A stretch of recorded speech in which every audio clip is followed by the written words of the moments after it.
Bonjour à tous, bienvenue dans cette nouvelle édition du Inktober, l'édition 2020. Comme l'année passée, je vais essayer de réaliser 31 dessins et 31 vidéos à partir des 31 mots qui sont donnés pendant 31 jours par le dessinateur Jake Parker. L'année dernière, je m'étais arrêté au 12e jour et donc je retente l'exercice cette année pour essayer déjà de tenir un peu plus longtemps que l'année dernière. Si je peux aller jusqu'au bout, c'est tant mieux. Et ce défi va aussi me permettre de m'améliorer en dessin d'imagination, en réalisation de vidéos, que ce soit le tournage, montage, etc. Mais aussi en présentation de projet, puisque je vais tenter dans les vidéos qui vont arriver de vous expliquer de la manière la plus complète que possible ma façon de réfléchir et de créer un dessin, tout en illustrant au maximum mon discours pour éviter que ce soit trop ennuyeux. Passons dès maintenant au premier mot de cette série, fiche, qui signifie poisson en français.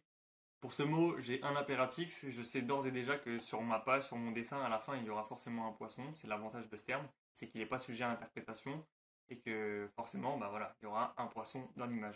Parce que je sais que dans la liste, après, il y a des mots où je pourrais faire des choix en termes de, parce qu'ils ont plusieurs significations, etc. C'est pas le cas aujourd'hui. Je sais qu'il y aura forcément un poisson dans mon dessin. Comme je le faisais l'année dernière et comme je vais sûrement le faire aussi pour certains termes cette année, j'explore un petit peu le champ lexical de chaque mot pour que ça puisse me donner des idées. Donc là, pour le mot poisson, on a par exemple la pêche, les pêcheurs, les marins, les bateaux et tous les types de poissons par exemple. Pour ce premier mot, j'ai pas eu vraiment d'hésitation, j'ai eu une idée et c'est celle que j'ai décidé de représenter.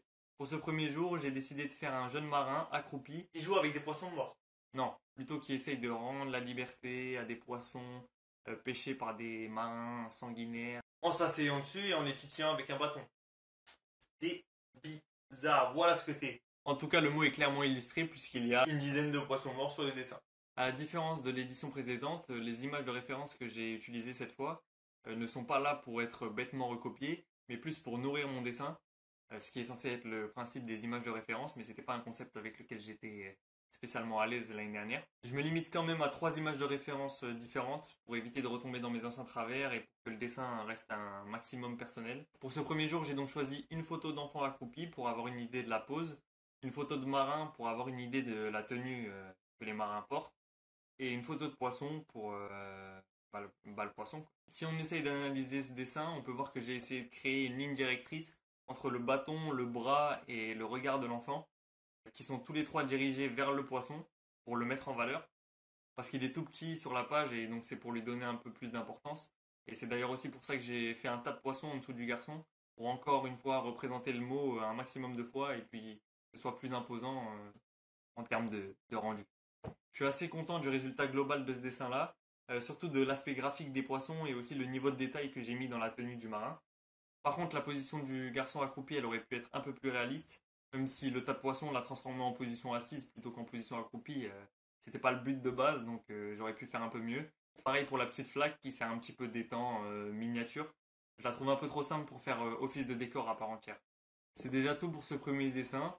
Je vous donne rendez-vous pour le deuxième jour avec le mot wisp, qui signifie une petite quantité. En attendant, dessinez et partagez-moi vos créations. Je pense que ça peut être cool si vous mettez des liens, par exemple. Je penserai à aller voir ce que vous faites. Parce que je pense que le dessin, c'est ça, c'est un peu de voilà, tout le monde montre un petit peu ce qu'il fait. Et puis, il n'y a rien de mauvais, il n'y a rien de bien en soi. C'est plus un partage, je pense. Donc voilà, je vous laisse mettre ça en commentaire. Si jamais vous avez fait des choses, j'irai voir. J'espère vous avoir inspiré. À demain pour le jour 2.